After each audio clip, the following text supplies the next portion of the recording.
Hi, this is Arthur F. Karmazzi, and welcome to Asia's Most Asked Leadership Questions. Today's question is, what are the 3 characteristics of great leaders? So, without further ado, let's see what they are. The first characteristic is certainly the most obvious, but also one of the most difficult. And for some reason, leaders, even though they know it, they don't do it. It is being consistent with what you say and what you do. That means that if you say you are going to do something, make sure you do it. Make sure that you follow through. And if for some reason something happens, well, also make sure that you communicate properly why it's not happening. Communicate with those people to try to come up with a new solution that is going to solve the problem in the same way.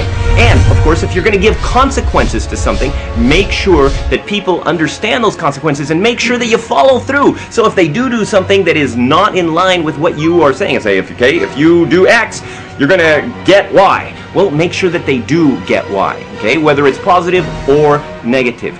The need for this is to develop trust. Without trust, people basically just don't respect you as a leader, okay? And you can still have consequences and provide an element of trust and caring. Why? Because people will listen to you. They acknowledge that, hey, okay, this guy actually will follow through with what he says, positive or negative.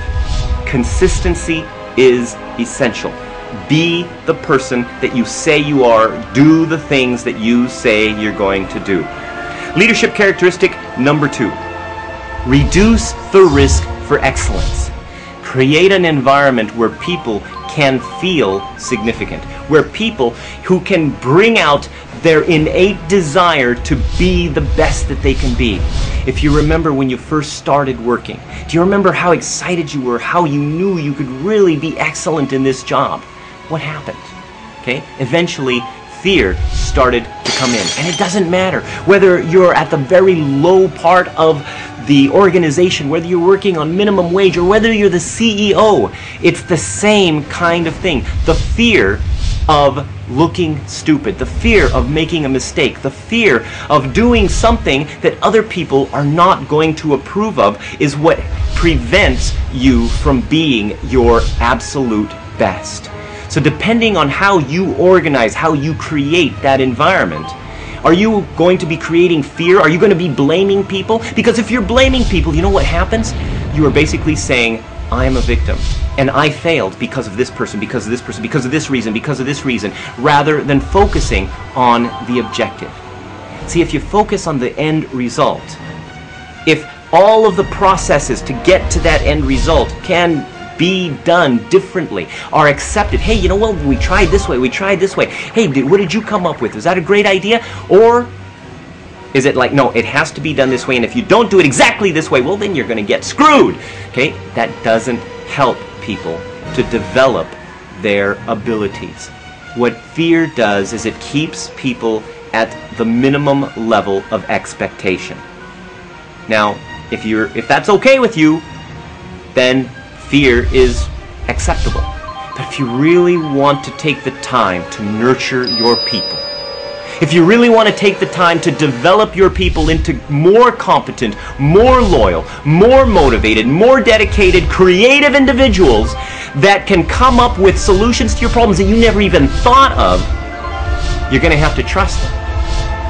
You're going to have to trust that in the end, your people do want to be excellent. You're going to have to trust that fear, the creation of fear in your organization, is limiting them, and you want to create a risk-free environment, which also means communication. It means that you got to get your people to trust that what they say to you is not going to get you to react to them and make them feel small. That if they make a mistake, you're not going to blame them and basically say it's your fault. Because you know what? Blaming never solves the problem. What it does is it basically severs relationships and severs trust. Focusing on the objective solves the problem. Okay, you made a mistake. Now what can we do about it? Let's move forward. Okay, what did you learn from the mistake? How can we create excellence together? How am I doing as a leader? How here's what I think about you. Are you okay with me being candid with what I see? And if I'm wrong, please tell me. Create the open communication. Create that trust.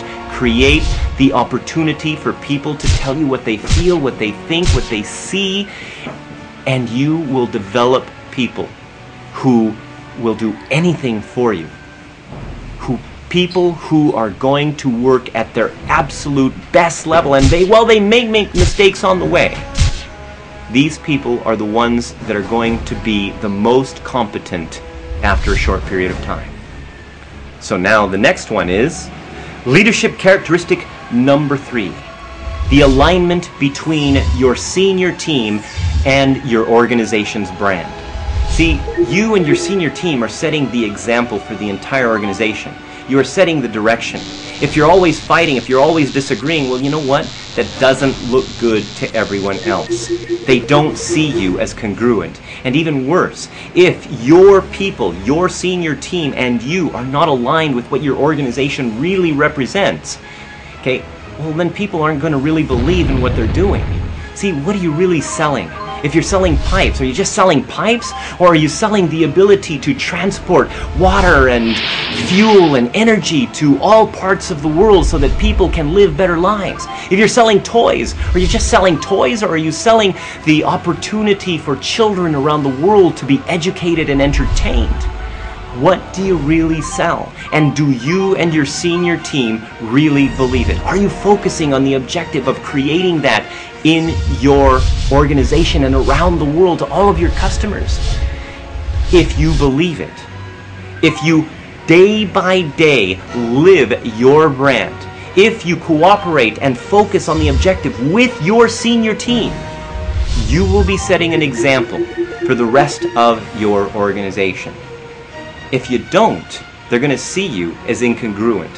They're going to say, well, if this person doesn't do it, if the leader doesn't do it, well then, what can I do? If you do have this alignment, and you express it and communicate it to your people on a regular basis, if you tell them what they are really doing, are they just employees, or are they part of this greater purpose, this greater idea of what your organization is representing?